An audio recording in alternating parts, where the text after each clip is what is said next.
കുഞ്ഞോ കുഞ്ഞോ എവിടാ കുഞ്ഞു വീണ്?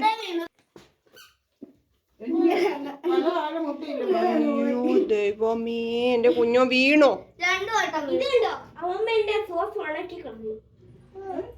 എവിടെ എന്റെ കുഞ്ഞു? കൈ കൊണ്ടോ? കൈ നൊന്തോ എന്റെ കുഞ്ഞോടെ? അവിടാണ് ഇടിച്ചേ? പോട്ടെ പോട്ടെ.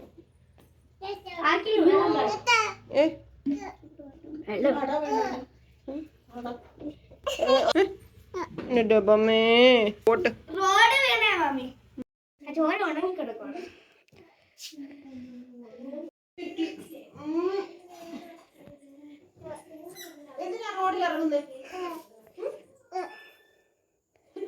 ഞാനും അവനും കൂടെ ഓടി കളിച്ചായിരുന്നു. അവനില്ലേ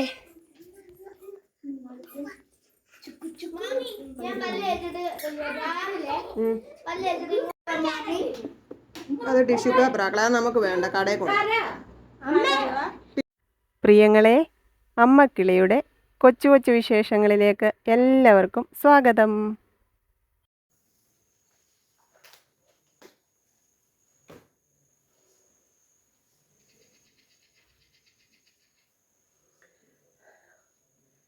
താമസിച്ച് വന്നപ്പം ഞാൻ വീഡിയോയുടെ ആദ്യം കുറച്ച് ദീപാലങ്കാരങ്ങളൊക്കെ കാണിച്ചത് നമ്മുടെ ഇവിടെ ഒരു ഗവൺമെൻറ് ഹയർ സെക്കൻഡറി സ്കൂളുണ്ട് കടമനിട്ട. അപ്പോൾ സ്കൂളിൻ്റെ ശതാബ്ദി ആഘോഷങ്ങളാണ്. അപ്പം കുറേ ദിവസമായിട്ട് പ്രോഗ്രാമുകളൊക്കെ നടക്കുന്നുണ്ട്. ഇന്ന് ജാനിക്കുട്ടി അവിടെയാണ് പഠിക്കുന്നത്, കുക്കു ആ സ്കൂളിലാണ് പഠിച്ചത്. അപ്പം ഞങ്ങളൊക്കെ പിന്നെ വന്ന് താമസിക്കുന്നവരാണല്ലോ, അതുകൊണ്ട് ഞങ്ങൾ ഇവിടെ അല്ല പഠിച്ചത്. പിന്നെ മുത്ത് 9ഉം 10ഉം +1 +2 ഇത്രയും ക്ലാസ്സുകൾ ഈ സ്കൂളിലാണ് പഠിച്ചത്. അപ്പോൾ ജാനിക്കുട്ടി അവിടെ പഠിക്കുന്നുണ്ട്. അപ്പം ഇന്ന് പ്രോഗ്രാം ഘോഷയാത്രയൊക്കെ ആയിരുന്നു കേട്ടോ. അപ്പം എല്ലാവരും സാംസ്കാരിക സാമൂഹിക രംഗത്തുള്ള ഓരോരോ വേഷങ്ങൾ. അപ്പം ജാനിക്കുട്ടി മാധവിക്കുട്ടിയുടെ വേഷത്തിലായിരുന്നേ. അപ്പം ഞാൻ അതിൻ്റെ ഫോട്ടോ ഇതിനകത്ത് കാണിക്കാം കേട്ടോ. വീഡിയോ ഒക്കെ എടുത്തിട്ടുണ്ട്, ഷോർട്ട് വീഡിയോ ഇടാം. പിന്നെ രാവിലെ ജാനിക്കുട്ടി ഒരുങ്ങി 9 മണി 9:30 എങ്ങാണ്ട് ഘോഷയാത്രയായിരുന്നു. ഒരുങ്ങി പോകുന്നത് കണ്ടു. ഘോഷയാത്ര ഒന്നും കാണാൻ എനിക്ക് പറ്റിയില്ല കേട്ടോ. മോനുകുട്ടനെ സ്കൂളിൽ വിടണമായിരുന്നു, എനിക്ക് ജോലിക്ക് പോകണമായിരുന്നു. അതുകൊണ്ട് ഘോഷയാത്ര കാണാനൊന്നും പോകാൻ പറ്റിയില്ല.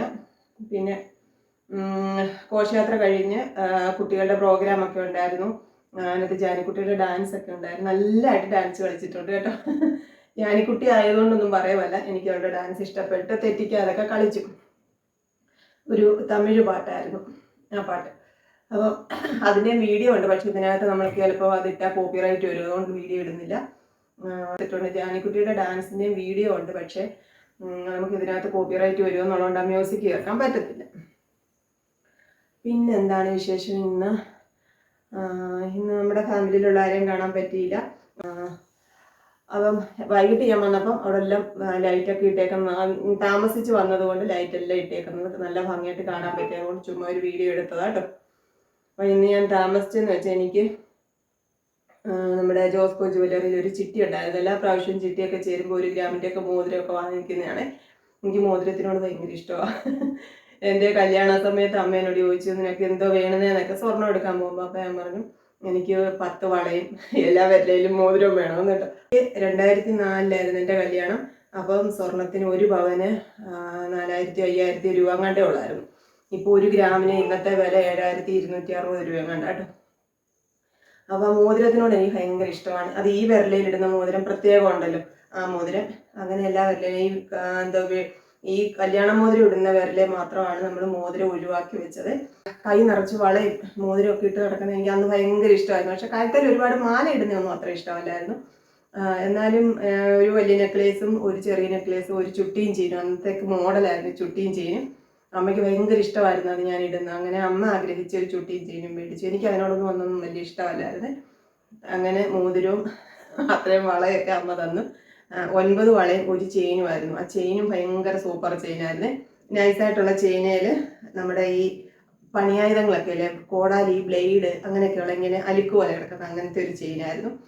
അത് ഒരു കഴിഞ്ഞ ഒരു ഇട വരെ എൻ്റെ കയ്യിൽ ഉണ്ടായിരുന്നേ. പിന്നെ നമ്മുടെ വീട് പണിയുടെ സമയം വന്നപ്പം ഞാനത് വിറ്റതാണ്.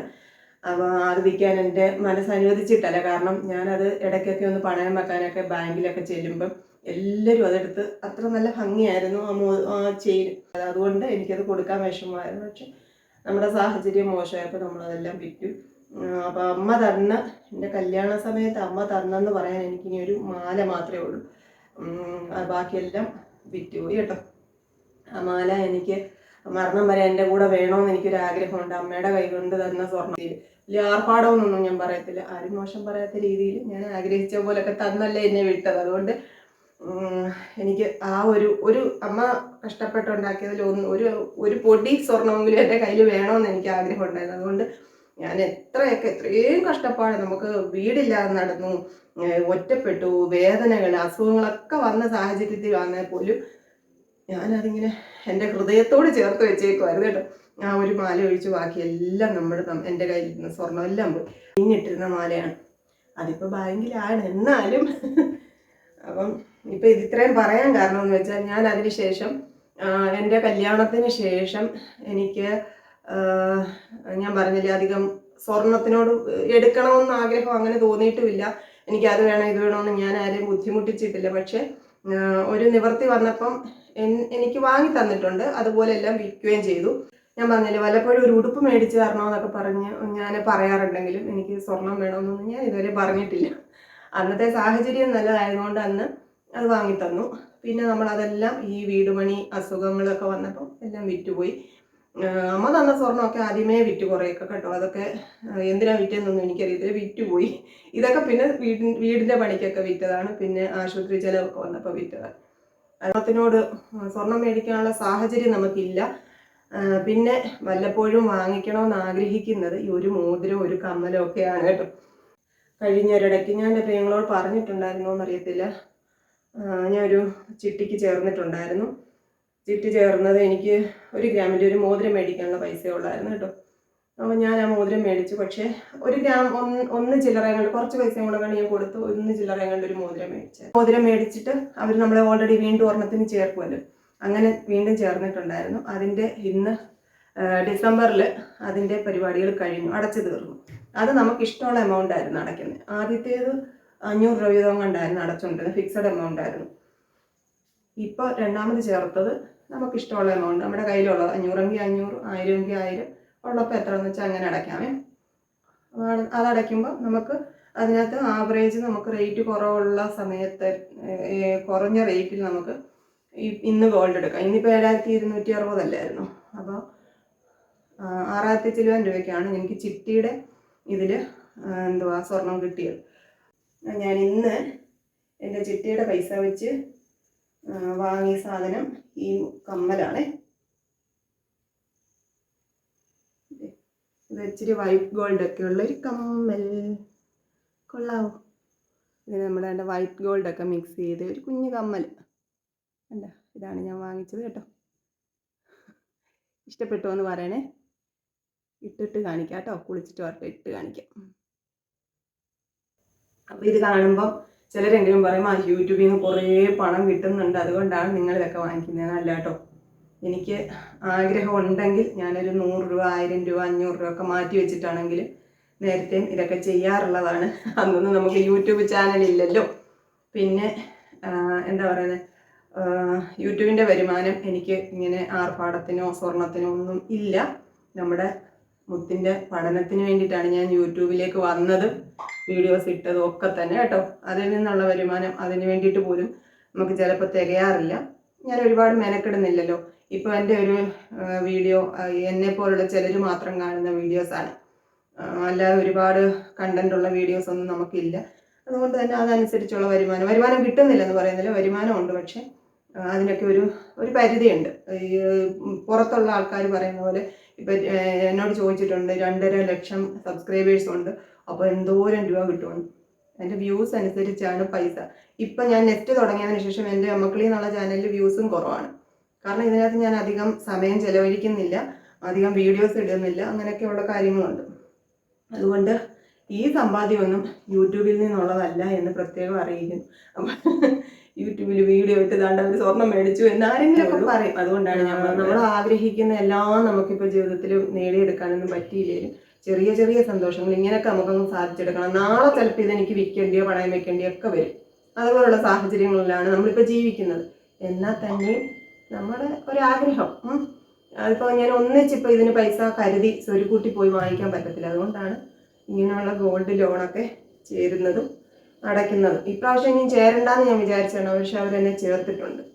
അപ്പോൾ ഇനിയും എന്താ പറയുന്നത്, അടയ്ക്കുന്ന പൈസക്കകത്തുനിന്ന് പൈസ എന്താ പറയുന്നത്, അപ്പോൾ ഇനിയും ആണെങ്കിലും ഒരു 1.5-2 ഗ്രാം മേടിക്കാനുള്ള പൈസ 10 മാസം 11 മാസം ഞാൻ അടച്ചാൽ എനിക്കുണ്ടാകത്തുള്ളൂ. കാരണം അതിനനുസരിച്ചുള്ള വരുമാനം എനിക്ക് ജോലി ചെയ്താൽ കിട്ടുന്നുള്ളൂ. മനസ്സിലായോ? ബാക്കി നമുക്ക് ഇങ്ങനെയുള്ള ഈ യൂട്യൂബിൽ നിന്നുള്ളതൊക്കെ നമുക്ക് 100 കൂട്ടം ആവശ്യങ്ങളുണ്ട്. അതിൻ്റെ 2 ഇരട്ടി പൈസ കിട്ടിയാൽ തികയാത്ത ആവശ്യങ്ങൾ നമുക്കുണ്ട്. അപ്പം ഞാൻ അത് മുൻകൂട്ടി അങ്ങ് പറഞ്ഞതാണ് കേട്ടോ. പറഞ്ഞില്ലെങ്കിൽ സമൂഹമല്ലേ, നമ്മളെ എന്ത് വേണേലും പറയാലോ, എങ്ങനെ വേണേലും വിധിക്കാലോ, അതുകൊണ്ട് പറഞ്ഞതാണ് കേട്ടോ. ഇത് അമ്മ തന്നതാട്ടോ ചമ്മന്തി. പിന്നെ ഇതൊക്കെ ജാനിക്കുട്ടി മാധവിക്കുട്ടിയായിട്ട് ഒരുങ്ങാൻ കൊണ്ടുപോയ സാധനങ്ങളാണ്. എൻ്റെ ഡയറി, എൻ്റെ മുടി. മുടിയൊന്നും വെക്കാറില്ല, നേരത്തെ വാങ്ങിച്ചിരുന്നതാണ്. ഇത് ജോസ്കോയിൽ നിന്ന് കിട്ടിയ കോംപ്ലിമെൻ്റ് കേട്ടോ. ടിഷ്യൂ പേപ്പർ, 2 ഗ്ലാസ്, പേഴ്സൊന്നും വേണ്ട. ഗ്ലാസ് ഞാൻ കാണിക്കും.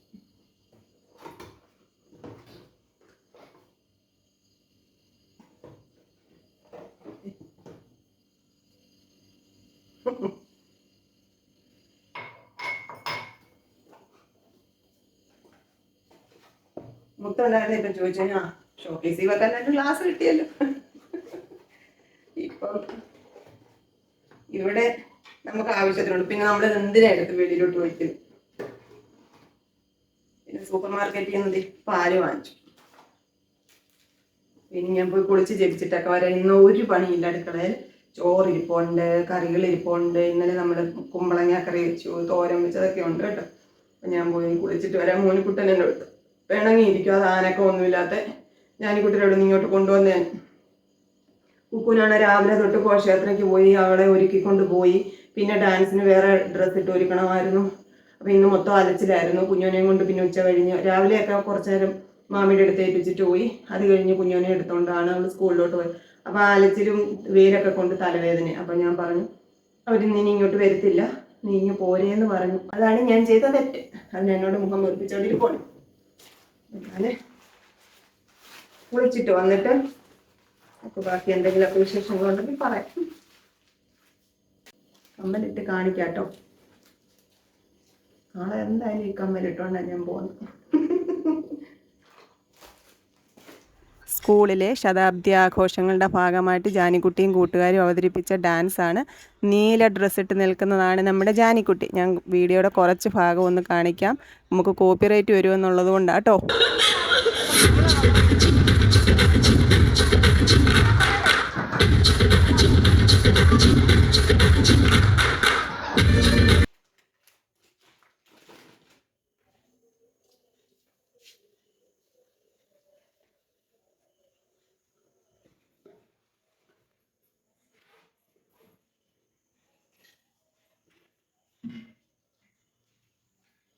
മോനിക്കുട്ടൻ എന്നോട് പിണങ്ങി നടക്കുക ഉണ്ടോ.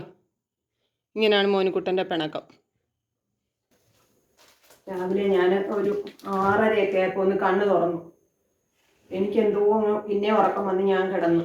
പിന്നെ എഴുന്നേറ്റത് ഒരു സമയം, ആ സമയം ഞാൻ പറയത്തില്ല. അതുകൊണ്ട് രാവിലെ ഒന്നും ആക്കിയില്ല. മോനിക്കുട്ടന് സ്കൂളിൽ പോകണമായിരുന്നല്ലോ. അപ്പം ഞാൻ ഓട്സ് കാച്ചി കൊടുക്കാം, രാവിലെ പൂരി ഉണ്ടാക്കണമെന്ന് കണ്ടൊക്കെ കിടന്നോ. ഞാൻ രണ്ടുപേരും അത് പ്ലാൻ ചെയ്തിട്ടൊക്കെ കിടന്നു.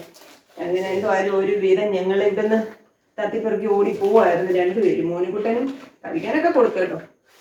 അപ്പം എന്തുവാ ചോറ് കൊണ്ടുപോയില്ല. മോനിക്കുട്ടൻ സ്കൂളിൽ നിന്നാണ് കഴിച്ചേ. അതുകൊണ്ട് ഞാനും കൊണ്ടുപോയില്ല. ചോറുണ്ടായിരുന്നു, ചോറെടുത്തില്ല. ഡയറി ജാനിക്കുട്ടി കൊണ്ടുപോയാൽ. ഇന്ന് നാളെയൊക്കെ സ്കൂളിൽ പ്രോഗ്രാം ഉണ്ട് കേട്ടോ. ഇന്നിപ്പം ചൊൽക്കാഴ്ച എന്ന് പറഞ്ഞൊരു പരിപാടി നടക്കുന്നുണ്ട്. 7 മണിക്ക് തുടങ്ങി. അത് നമ്മുടെ പടയണിയുമായിട്ട് ബന്ധപ്പെട്ട ഒരു കാര്യമാണ്. അതെന്തുവാന്നുള്ളത് കാണണമെന്ന് ആഗ്രഹം ഉണ്ടായിരുന്നു. പക്ഷെ വീണ്ടും വന്നിട്ട് വീണ്ടും പോകണം. വണ്ടി ഓടിക്കുന്ന കാര്യമൊക്കെ ഒട്ടങ്ങ് മടിച്ചു കേട്ടോ. അപ്പം ചോറുണ്ണാം. ചോറൊക്കെ റെഡിയാണ്. കഴിക്കുന്ന താമസമേ ഉള്ളൂ. ചോറുണ്ടിട്ട്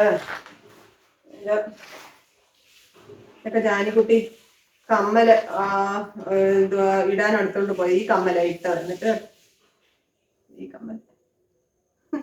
ഈ കമ്മലായിരുന്നു ജാനിക്കുട്ടിയുടെ. ഞാൻ ഇവിടുത്തെ ഒരു സാരി എടുത്തോണ്ടാ പോയത്. അത് പിന്നെ ഇതായിരുന്നു ചെയ്യുന്നത്. പക്ഷെ ഇത് കുഞ്ഞിന്റെ കാതിൽ നിന്ന് ഇങ്ങനെ ഭാരമായിരുന്നു. പിന്നെ ഇത് ഡാൻസിന് ഇട്ടതാട്ടോ, ഈ സ്റ്റാറിന്റെ കമ്മൽ. അതൊക്കെ എൻ്റെ തന്നു വിട്ടതാ. ജാനിക്കുട്ടിയുടെ മാധവിക്കുട്ടിയുടെ വേഷം ജാനിക്കുട്ടി ഇട്ടപ്പോൾ എങ്ങനെയുണ്ടെന്ന് എൻ്റെ പ്രിയങ്ങൾ പറയണം കേട്ടോ. ഞാൻ എന്നിട്ട് കാണിക്കാം. ഫോട്ടോ വേണം.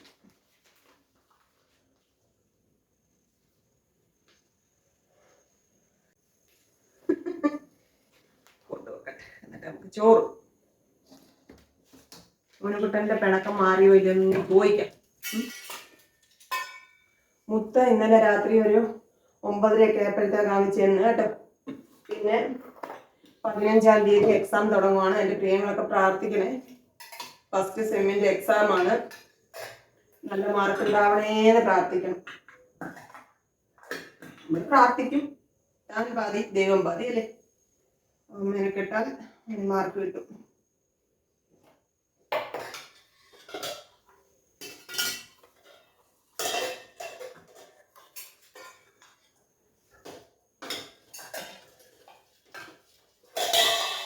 അവിടെ കോരി ഒഴിക്കരുത്, അങ്ങോട്ട് നീക്കി വരും.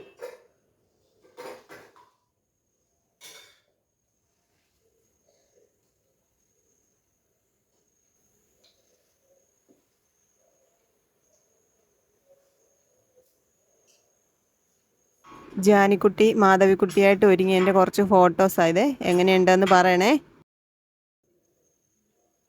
ചോറിനിട്ട് കുറച്ച് ജോലികൾ നെറ്റിലുള്ളത് ചെയ്ത് തീർക്കാനൊക്കെ ഉണ്ട്. എല്ലാം കൂടെ എനിക്ക് പറ്റുന്നില്ല. ചിലപ്പോഴൊക്കെ അധിക ഭാരം എന്നെ വല്ലാതെ വലയ്ക്കുന്നുണ്ട്. ഇന്നലെ നമ്മൾ കുമ്പളങ്ങ കറി വെച്ചിരുന്നേ അതാട്ടോ.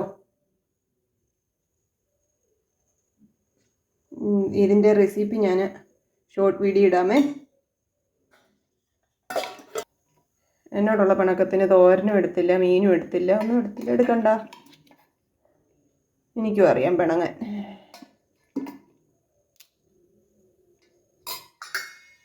ചമ്മന്തി,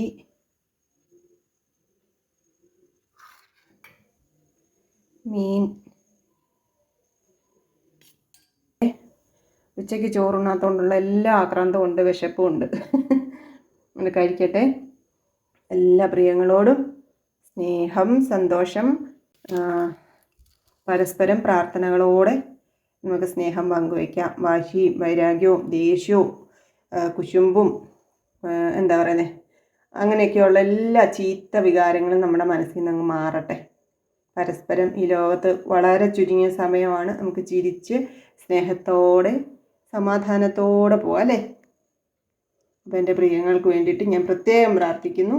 നമുക്ക് നാളെ കാണാം കേട്ടോ. ടാറ്റാ. Okay, bye bye. അയ്യോ വിശക്കുന്നേ. കഴിക്കട്ടെ. ടാറ്റാ. കൊച്ചു കൊച്ചു വീട്ടുവിശേഷങ്ങളുമായി വീണ്ടും കാണാമേ.